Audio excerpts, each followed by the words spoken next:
What's going on, fam? Welcome back to the channel. I have an awesome 1 month review for you guys today. These are the Nike FlyKnit Ultra in what was the gold colorway. So we are going to hop straight into sort of the introduction. I'm going to talk about how they perform after a month of wear. As you can see, they are quite beat up, and all of the gold plating, or most of the gold plating, has fallen off the boots. So that's something to consider for a durability standpoint. So we'll talk about durability, we'll talk about fit, we'll go through all the aspects of these boots. Should you pick them up, for how much they are worth today, and are they worth picking up over something like a Vapor 11, which is what these are based on. So without further ado, let's hop straight into the sole plate. So I'm going to drop this pair, and we're going to talk a little bit about the sole plate first. The sole plate, as you can see, the gold is here, and it's now mostly just yellow, and this is an amazing sole plate found on the Vapor 11, and this sole plate was really in a high-tech sole plate because what it introduced was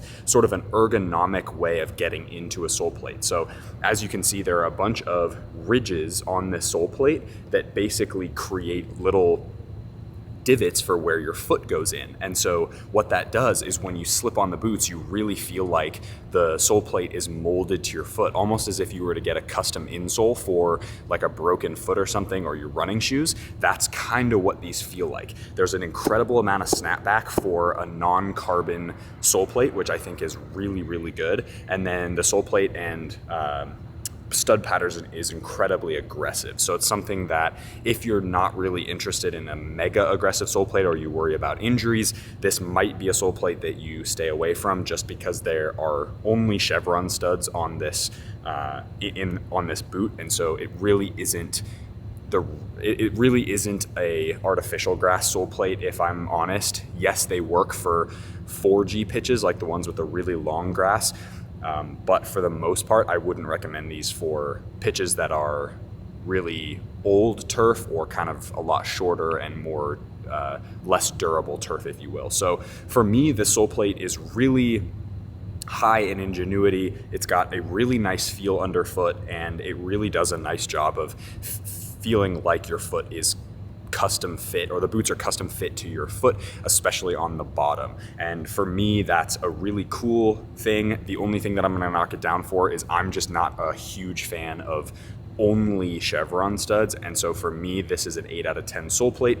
Really good, just not quite what I'm looking for in a football boot, but very good. And for those of you who love the Vapor 11, this will feel exactly the same as that. It's the exact same sole plate that they put on the FlyKnit Ultra. So now let's talk about the heel area. Now the heel area is a really nice construction. You've got a piece of synthetic leather on the inside, and then of course there's a little bit of an external heel counter, or an internal heel counter, excuse me, in here.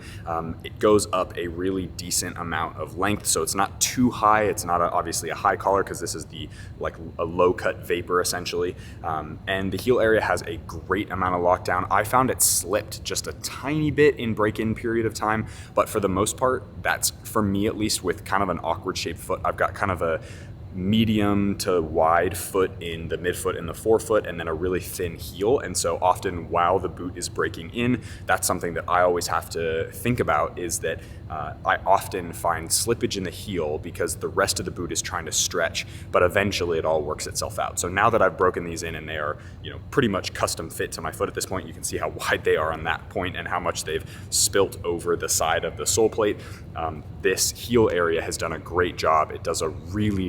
It's got a ton of lock-in and lockdown. We'll talk about lockdown when we talk about the upper, but the lock-in of the heel is really nice. There's nothing crazy special about it. It's got a little bit of padding here on the inside, but again, for me, it's nothing crazy to write home about, but it's also very, very solid. Nike did a great job in designing this heel area, and for me, this is an 8.5 out of 10. So very, very solid for the heel area, and it does create a really nice sensation when you're pushing off and you're going forward or laterally. It does a really nice job of keeping your heel locked in.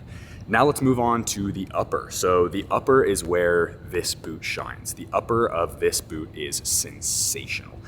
You guys know from seeing the review of these, and also from seeing the Phantom Ultra, which is the same technology. It's a different design, but it's the same technology that's featured on here. What they've done, if you haven't seen my review already, the recap is instead of making a knit material and a knit weave and then putting the synthetic coating over it for ACC and also basically to keep it a little bit sticky and stuff, what they've done with these boots is they've individually coated each yarn and then woven them together. So what that does is, as you can see here, as I stretch the knit, you can't see through it. And oftentimes in knit boots, what that does is that will stretch to the point where you can almost, there's little holes in them and you can kind of see through them. And so for what they've done with this is it's a much tighter weave. And then obviously in here, they've incorporated that process that I spoke about before with these ribs. So they've coated the yarns first and then they've woven them all together. So not only does it make it tighter from a weave standpoint, so it's much more durable, what it also does is it creates a much softer upper and a much better locked in fit. And so the combination of all those things really does create one of the most special sensations on feet, in my opinion, in modern day football boots. These are an incredible piece of technology. And I do think that if Nike decided to go with a FlyKnit Ultra as their Vapor, if they just said this was, Vapor 16 or whatever, obviously I know they're into Air Zoom now and the uppers are really technical and really good. But if they were to remake this boot, I think it would sell out almost immediately. And I do think that it would create such a hype around the Vapor line again. Not that it already is, but I do think this upper is absolutely fantastic. As a wide-footed player, again, keep in mind, as I spoke about before, I've got a really thin heel area and basically from this point of the boot all the way down, my foot is pretty wide. So I will tell you that the break-in time for these sucked. But that is just me. I know that, for instance, the Phantom Ultra, which is built on a wider last, and it's built on Hypervenom Phantom 3, which is much more suited to my foot type, I had 0 break-in time. So, and they're basically the same material in the upper. So there's really no...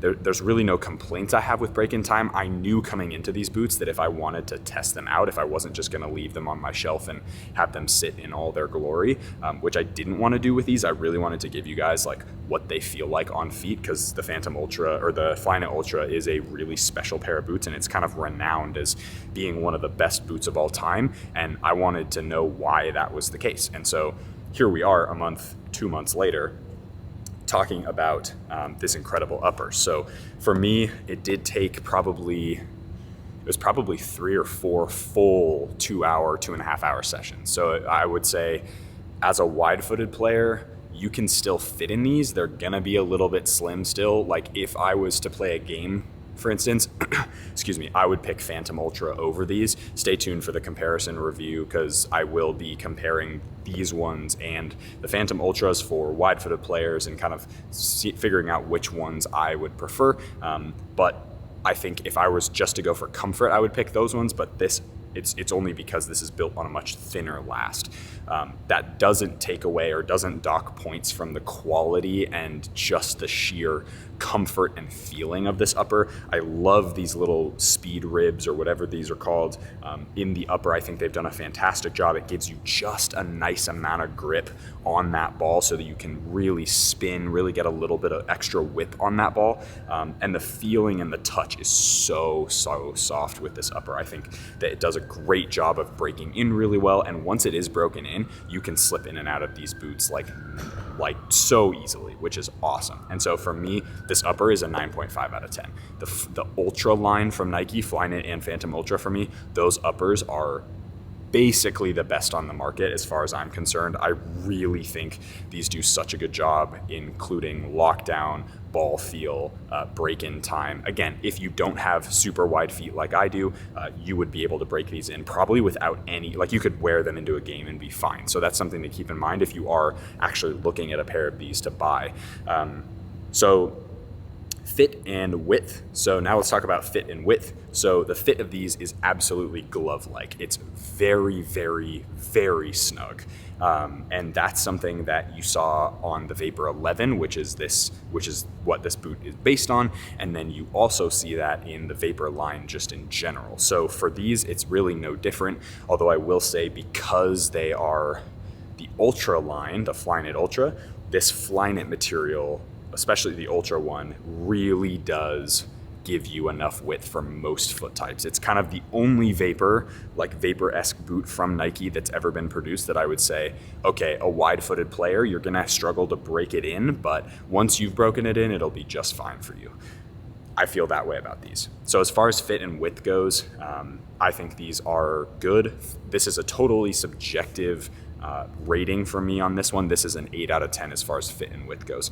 They are just a little bit too snug for me, just in general of what I like in a football boot. And the only reason, I think part of that reason is because of how thin this sole plate is. I think the sole plate's just a little bit too thin for my foot. So for me, that's an 8 out of 10 for fit and width. Reasonably wide given how much this does break in, but the fit is exceptional. So for me, the fit is what brings it up to an 8. For me, the width is like probably a 7 out of 10 probably. So as far as what I'm used to and what I like, let's talk about durability. So durability with these boots, obviously, gold plating never stays. That's why these didn't come with this sticker, and I don't know if it originated with these boots because so many people complained, but with most of the other chrome bottom football boots, which seems to be kind of the thing nowadays, anything that comes with chrome will wear off. As you can see, this is like a mustard yellow now, instead of a gold, which you see here. And for me, that's really not a big deal because the durability of the boot doesn't change with the sole plate flaking off. That's just something, not only are they from 2017, I believe, so they're almost 5 years old, 6 years old now, but they also, the gold plating, like that part of the durability really doesn't have anything to do with my rating of these. So just keep that in mind. But as far as overall durability, I have worn these several times in training sessions and in training matches, and then in my own personal sessions. As you can see, they're quite beat up actually. There you go, there's a better look at them. So, and there are absolutely no points in this upper where it looks like it's splitting, which is super impressive for a boot that's 5 or 6 years old. I have boots that are 5 or 6 years old in my collection that I've worn once or twice, and they have split already. So that's a really great thing for these boots. So for me, honestly, I'm just going to give it top marks because I have seen absolutely no issues with durability on these boots. So 9.5 out of 10 for durability on the FlyKnit Ultra. Fantastic. The knit has been beautiful. No issues with the lacing system. No separation on the sole plate, even though I've been wearing this exclusively on turf. Fantastic job, Nike, on the durability of the FlyKnit Ultra, 9.5 out of 10. Now let's talk about performance. So the performance of the boot, it's kind of hard not to say that these are one of the best boots of all time for performance. They are super nice with lockdown. They are really responsive. The sole plate does such a nice job of giving you that spring effect as you're moving forward. The only thing I would say is the lateral stability is not as on par with something like a Hypervenom Phantom 3 or some of the more agility sort of focused boots. I know that the Vapor has sort of been a straight line speed focus, and I know that they've sort of tried to come away from that now with the new Vapor 15, which incorporates those triangle star studs kind of, or I don't know what you would describe them as, like it's almost like an anime throwing star, so to speak, like one of those in the stud area. And so for me, the performance of this boot is exceptional. It's just not what I am looking for from a lateral perspective, because I do really like that lateral cutting movement, and I want to feel like my foot is totally locked in place with no issues at all. So for me, this is a 9 out of 10 on performance. I'm only knocking it down half a point because otherwise I think it's almost flawless as far as performance goes, because you incorporate the touch, you incorporate ball feel, you incorporate comfort of the upper, all of that stuff, responsiveness, the comfort of the sole plate, everything. As far as like just raw performance, these are really hard to beat. So 9 out of 10 for performance on these. Overall rating. So final thoughts on the Nike FlyKnit Ultra in this beautiful gold colorway. I think this is an exceptional pair of football boots. I think the hype is real. I think these are needed back in the market, especially in the speed boot category. I think if you incorporated the Air Zoom unit on the bottom of these, and if Nike did an Air Zoom unit and then redid this upper with the same kind of ridges on it, or they incorporated some other sort of grip pattern on the upper like they did with the Phantom Ultra, I think these boots would sell out immediately and they would go for hundreds and hundreds of dollars. So the point of the overall is, should you buy them? These go for a lot of money. I managed to pick these up for a reasonable price, not a crazy expensive price, but also not cheap. And so for me, and the reason I do that, by the way, is so that I can give as objective reviews as possible. I know some of these ratings are subjective and they're totally my opinion, but I do try to give you the best. And so I want to buy the boots. And so that is why. But these ones, the hype is real. Really, like the hype is really, really real on these ones. These are a fantastic pair of football boots, and the only reason I'm not picking these for my games is because they are a vapor last, and so they are just a little bit too thin for my feet. But overall, fantastic pair of football boots. Highly, highly would recommend. This gets a 9 out of 10 for me on the overall rating. If you guys enjoyed these more exclusive 1 month reviews, if you guys want more 1 month reviews on boots, let me know down in the comments which boot you want to see next in the 1 month reviews. Like the video if you got value from it. Subscribe to the channel if you haven't already. As always, be awesome. Take care. I'll see you guys in the next